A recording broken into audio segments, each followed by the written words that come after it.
This episode is brought to you by the Nissan Armada Pro 4X. With a twin-turbo V6 engine ready to propel your adventures, up to 8,500 pounds of towing capacity to haul all your favorite toys and space for 8 passengers. Nissan's most powerful car yet will chew up and spit out anything you throw at it. Learn more about the all-new 2025 Nissan Armada at nissanusa.com.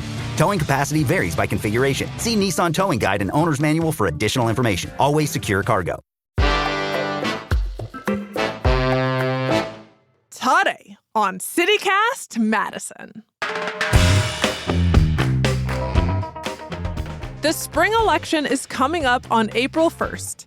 Early in-person absentee voting opens next week, and all seats on the Madison City Council are on the ballot. So before you head to the polls, why should you care about who your city alder is? And what they even do? We sat down with outgoing alder Juliana Bennett to ask her about the inner workings of the Common Council, plus what races she's watching. It's Tuesday, March 11th. I'm Bianca Martin, and here's what Madison's talking about.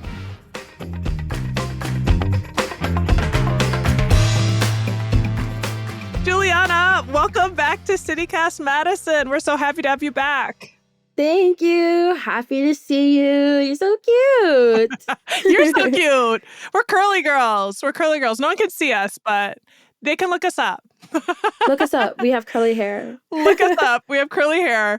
Outside of talking about our curly hair, we wanted to talk to you about, as I'm sure you're aware, there's an election coming up. So City Council, there are a lot of seats up for election. Yesterday on the show, we heard from Cap Times reporter Andrew Ball about the statewide races and the constitutional amendment that voters will see on their ballots this spring. But in addition, we got to talk about City Council. We're here in Madison. Voters will decide on who's going to represent them on the council. So you're not running again personally, but you currently serve as the alderperson for Madison's District 2. Putting it in the plainest words, what exactly does it mean to be an alder? Like, what do y'all do? Great question. Everyone should vote. And it's very, very important, especially at this current period of time where it feels like we don't have a lot of power. Local governments is a place where we can have at least some semblance of influence. And so I like to think about it like if you're looking at the federal government, you have your president and you have Congress. And at a local level, our president is the mayor. Our Congress is the council. And so your alderperson is, generally speaking, your representative on all local issues or city matters. That can be everything related to housing and zoning. We get to decide what gets built and where, to who picks up your trash, who plows the streets. Those are all city issues. And so I like to think about being an alder in a few major buckets. One is housing and zoning. Someone had to decide your house could be there. That's us that decide that. The other is budgetary items. We take a look at the executive budget and make decisions off of our priorities for the city. And lastly, just general representation. We're here to serve on city issues, but then we are happy to elevate them and make sure you get to the right person. That's our job, to provide constituent services to you. And what don't you do? Because we heard from one alder saying to us, I think there's a lot of confusion about what the council is responsible for and things that are possible to accomplish within this particular body. Sure. I bet people come to you and you're like, that's actually not in our jurisdiction. At least that was something I experienced working in the federal government. I was like, oh, that's a state issue. I've got a phone number for you. Exactly. I know there's a lot of things like that. And it's weird because there's overlap. There are certain levels of county issues we don't really handle. So anything, for example, lakes related, that's a county level issue. Anything jail or prison level related, that's a county issue. We do have partnerships with the county on health and human services, on homelessness, for example. And then there's, of course, we, from a top-down level, kind of have to take our direction from the state and then the national government. So Republicans in the state legislature have put a lot of barriers or boundaries on local governments and what we are capable of doing. Most notably, many of the housing solutions that might be available to us are not because of state preemptions. Mm-hmm. So when people call you, there might be a couple things you're like, we're working on it. Yeah. And there's other levels like education, that's school board. You can go to your state legislature about that. Medicaid, Medicare, Social Security, state or federal. Those bigger kind of social services where we don't have jurisdiction over. Yeah. So, Juliana, you joined the council when you were still a student at UW-Madison, which is incredible. And I know a bit of a tradition. What first inspired you to run? Sure. This was back in the BLM era, Black Lives Matter movement. I don't know. It was COVID as well. I was really mad. And I showed up to a protest one day in the summer, which led to me doing campus organizing. I went from protesting outside of the chancellor's house to sitting at her breakfast table talking to her about issues. Wow. Yeah. Then I sat through a 6-hour-long budget hearing in which people were speaking about accepting a COPS grant, which ultimately I believe did pass. And I felt very upset, particularly with some of the comments that my now colleagues made. And I decided to run. And that was then, it was history from there. Now that's history. And you've been on the council for a minute and you see so much. We often hear that city government can have some of the biggest impacts on people's daily lives without them even realizing it. Can you recall any decisions during your time on council that impact the day-to-day lives of Madisonians? First of all, obviously transportation. I mean, it's a very visceral impact. We all feel it and we all see it with the BRT and the metro redesign updates. I know people can see how that's had such a big impact. Then a lot of different zoning decisions. It became very clear to me very early on how important decisions that were made back in 2012 were to the housing crisis that we have now. Because back then, they were very adverse to building housing, the council was. And that halted many, many developments and also created a situation where now only like large luxury apartment developers are coming.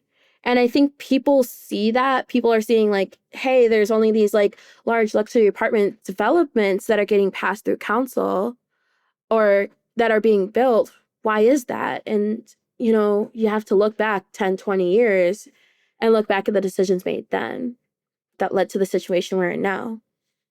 And then lastly, like one of the things I think long-term has an impact if we're talking about like decision making is I'm very proud of what came out of redistricting on a local level. With redistricting, I was districted from District 8 to District 2. Back then, there was a point to crack or split the campus area in redistricting. And then, by our decision to keep the campus area together, that, set a path forward for like really the rest of the city and like who gets to be your representatives in the future, which ultimately make decisions that impact your daily lives.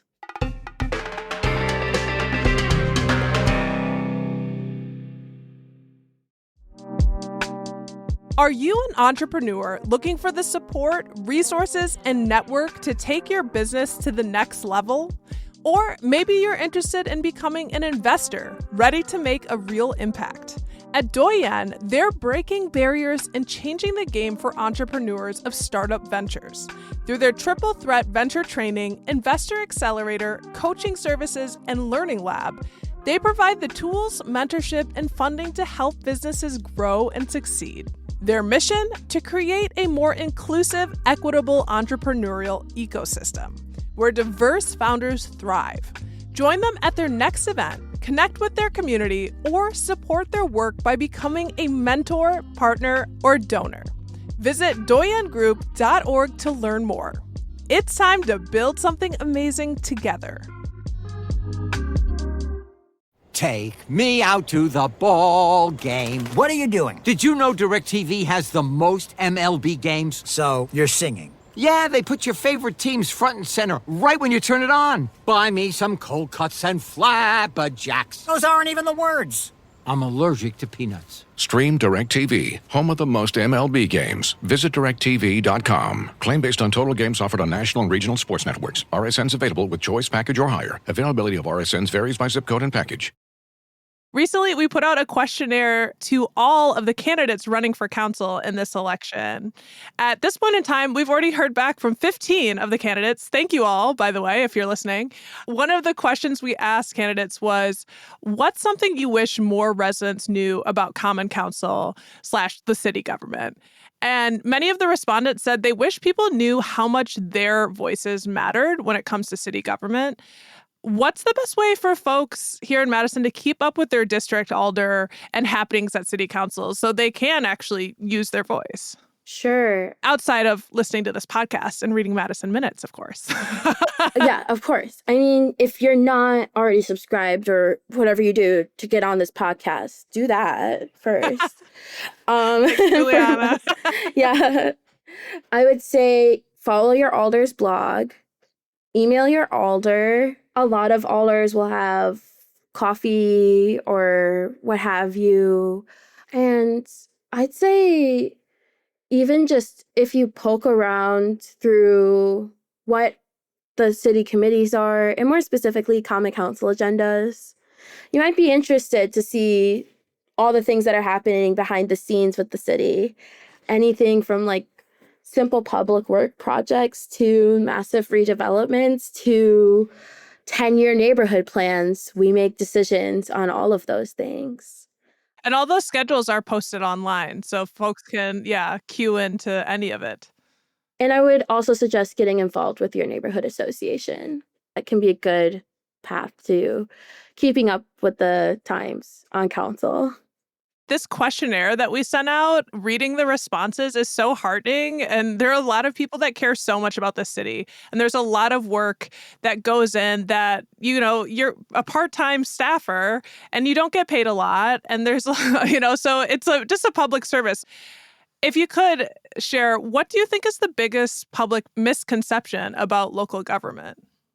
To speak to your first part, and this is like maybe a personal gripe, but people are so surprised when they hear that my salary as an alder is like $13,000 or something like that per year.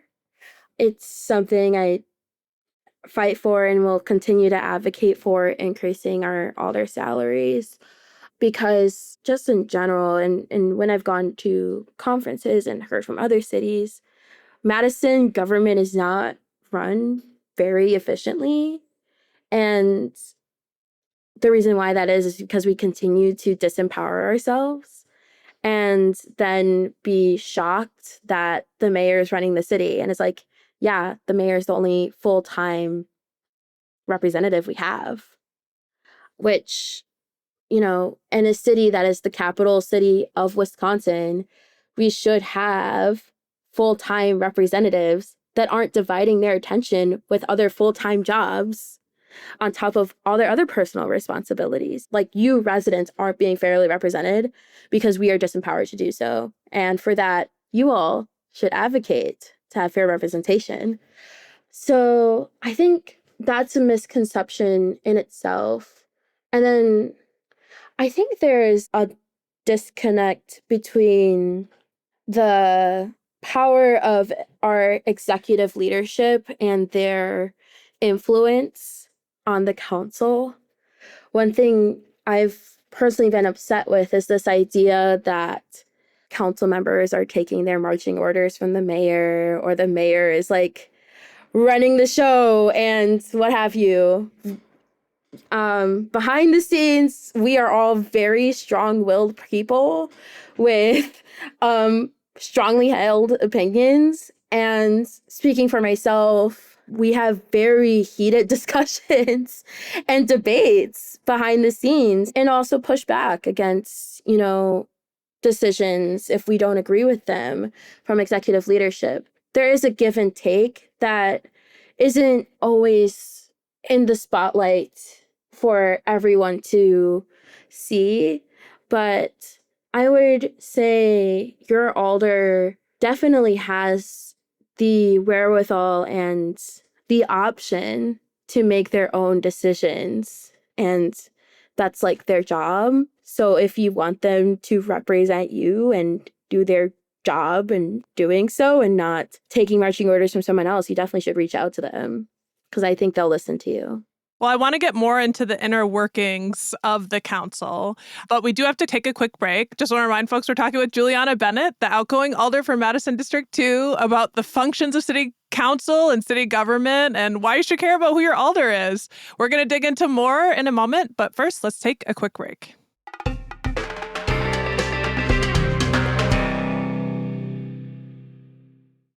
Are you still quoting 30-year-old movies? Have you said cool beans in the past 90 days? Do you think Discover isn't widely accepted? If this sounds like you, you're stuck in the past. Discover is accepted at 99% of places that take credit cards nationwide. And every time you make a purchase with your card, you automatically earn cash back. Welcome to the now. It pays to Discover. Learn more at discover.com/credit card, based on the February 2024 Nielsen report. Hey, Fidelity. What's it cost to invest with the Fidelity app? Start with as little as $1 with no account fees or trade commissions on U.S. stocks and ETFs. That's music to my ears. I can only talk. Investing involves risk, including risk of loss. Zero account fees apply to retail brokerage accounts only. Sell order assessment fee not included. A limited number of ETFs are subject to a transaction-based service fee of $100. See full list at fidelity.com/commissions. Fidelity Brokerage Services, LLC, member NYSE SIPC. All right, let's get into the inner workings of council because, it's pretty dynamic. A lot goes down. Madison City Council is made up of one representative from each of the city's 20 aldermanic districts. That means many viewpoints are being represented. How do council members work together or not to make things happen? Sure. So one thing to keep in mind with council is, according to Robert's rules and just open and transparent governance, we have a walking quorum, which walking quorum means that basically you can't have a majority of council members that could stop something to collaborate together or get together and make decisions behind the scenes, if that makes any sense. So in other words, squashing out any minority voice? Yeah.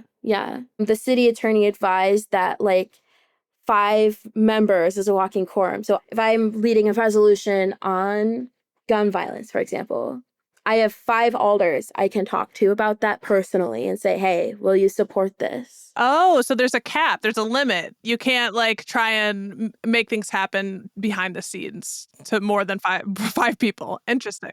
Yeah. I can probably go and talk to all 20 y'all and say, hey, I'm introducing this. Here's why. Okay. But me going that extra step of saying, will you support this? And going around asking 20 alders, because that violates open meeting laws. We want to make sure that the public gets to see how those decisions are being made. So how we collaborate together, I think there's a lot of sometimes interpersonal and sometimes petty politics at play of relationship building and trying to connect with different people. And there are some alders that get pissed at each other and then they don't talk to each other, which really is sucky for their constituents. But the alders that do maintain an open and honest dialogue, we collaborate, look forward towards different plans that we can make, and work on our priorities together like that. Yeah.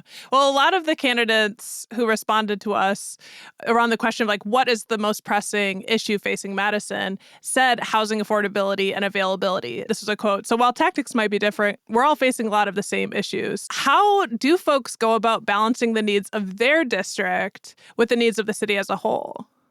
I think each alder does this differently. And I guess this is maybe somewhat of a criticism that I have towards our government or like how city politics runs currently. And that is, of course, in a representative democracy, we have 20 representatives and they should all be equally representing their constituencies. Unfortunately, that's not always the case. What I've seen on council is sometimes those that are engaged and come to council meetings regularly, their voices get elevated to the top. And sadly enough, those voices that are able to come to every single council meeting and speak are quite often those that have the privilege and opportunity to spend hours and hours researching things, talking to their alders, coming after work hours at 6 p.m. to sit through a council meeting and speak on issues. And those go long. Like I've sat in on a couple and I was like, oh, wow, it's 3 hours, 4 hours. Like those really, like we're here all night. Regularly, they go till midnight or later. And so I think that's something that working people don't often have the opportunity to do. And sadly, I think that some of my colleagues don't recognize that the loudest voices doesn't necessarily represent the majority of voices. And I think that we really could do better of thinking through who's here, who's not here, and how we can fairly represent everyone.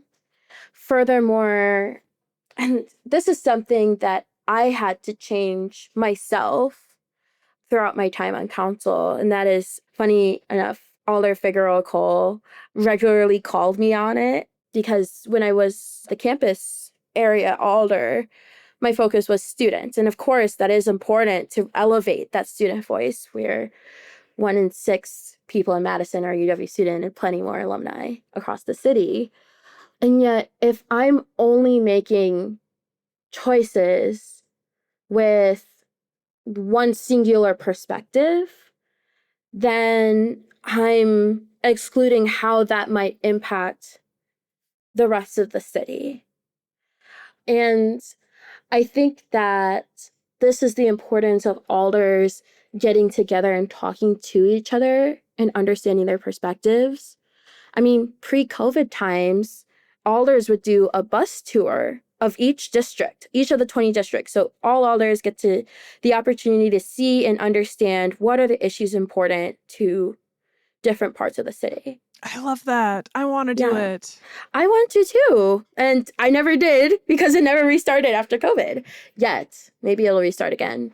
But I think that we sometimes can get a little siloed within our own perspectives and not see the bigger picture. Now, and more specifically to your question, and sorry, I'm might be babbling a little bit.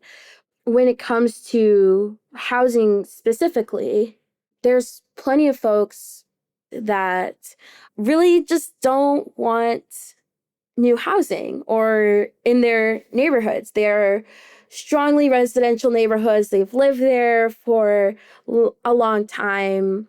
And I genuinely very much understand and respect that. And yet they're like, why are you proposing a housing development here? Why not somewhere else? The thing is that the people somewhere else on the other side of town are saying the same exact thing. Why are you building housing on, I don't know, the far north side in a cornfield? You should be building housing on the other side of town in their cornfield. And so there's this residual divide between the two. And I think that the city does, and city staff tries to do their best with making broad city plans and making area plans. So north side, west side, east side, south side, downtown neighborhood plans. But I really think we would benefit from looking at, okay, hey, we have an entire city and thinking about where do we want to place people? We have students taking up residential housing units out in on the west side because there's no housing opportunities downtown where they want to live and go to school. And yet we're denying housing proposals downtown Madison because there are so many restrictions based off of what I was talking about earlier from 10, 20 years ago on building housing downtown where students want to live. So y'all need to work together. Yes, we need more collaboration. And I think we would really, I know that like every 10 years we like do the comp plan, but I think we would really benefit from saying, okay, what are the different populations in Madison that need housing? And like, where can we strategically build housing specific to them? Because, I mean, if you're going to propose like a single family residential neighborhood in downtown Madison, that's silly. That's a poor use of urban planning. But if you were to propose a single family neighborhood on the far west side, which maybe included some duplexes, some triplexes, you know, low multifamily units, that might work a little better. And we need to all just be a little bit more open to that because there's such a, I don't know, tension between homeowners and renters. And I think we need to just be open to each other's perspectives and what we all need for each other. And this issue is not going to be solved in a year. This past year was a challenging one for council, a first of its kind property tax referendum, and an alder facing multiple felonies, just to name a couple. Knowing that there's a possibility for a fair amount of turnover on the next council, you know, looking at this election, do you think that could be a good thing? Or might that be a hindrance for local progress? Yeah, I think it's tough to see a lot of people go. Thankfully, we have a lot of alders that are running for re-election. And I think this was like the importance of staggering our terms. I used to be staunchly oppositional to 4-year terms, but now I'm kind of warmed up to it because it is tough to lose all that knowledge quickly. And then, I mean, right now, there's not really monumental legislation happening because alders are campaigning. So I think that says something. And more specifically, that something that's been on my mind lately is we know that President Trump is going to slash the budget, period, point blank period. And we're not exactly sure where that's going to hit. But right now, we're continuing to operate based off the assumption that federal contracts would continue. And I don't know if that's like the path that we should be going down. Of course, that's an executive decision from the mayor's office, and council has some influence over that. But one thing we're not talking about is like a lot of our city budget is subsidized by federal funding. And thankfully, referendum passed, and that allowed us to get a little bit of surplus right now, which hopefully will hold us over the next 4 years of budget cuts. But if it doesn't, we're kind of screwed. And the state government is sucky. And equally screwed because they, like 30% of our state budget is also federal. So yes. And having so many new alders, there's a huge learning curve that happens. I mean, personally, myself, I'm so grateful that I ran for a second term because first term Juliana could not have done what second term Juliana did. But yeah, I don't know. It's tough. It's tough times. yes, more understanding during this tough moment. We will be sad to see you go, obviously. I know you'll still be around Madison. I want to talk about the election in terms of races. Are there any races on this year's ballot that you're watching closely? Absolutely.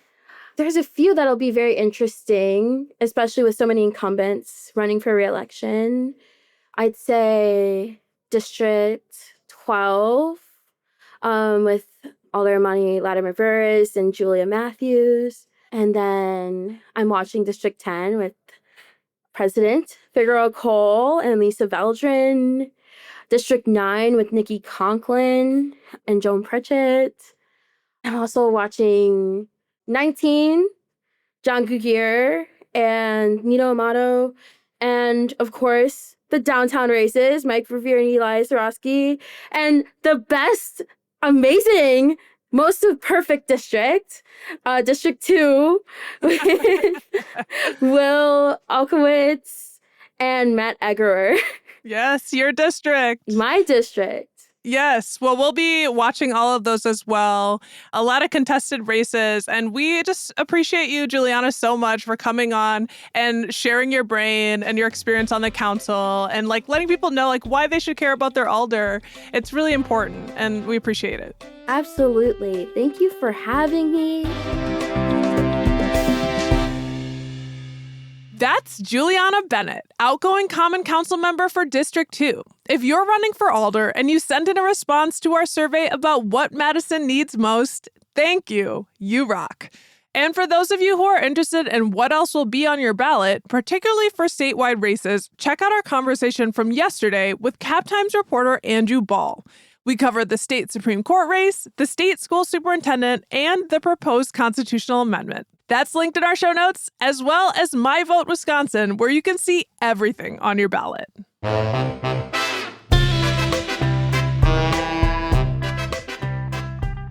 That's all for today, here on CityCast Madison. I'm Bianca Martin, your host. If you enjoyed the show, want to share this episode with someone who loves democracy. We'll be back tomorrow morning with more stories from around the city. Until then, take good care and make your plan to vote.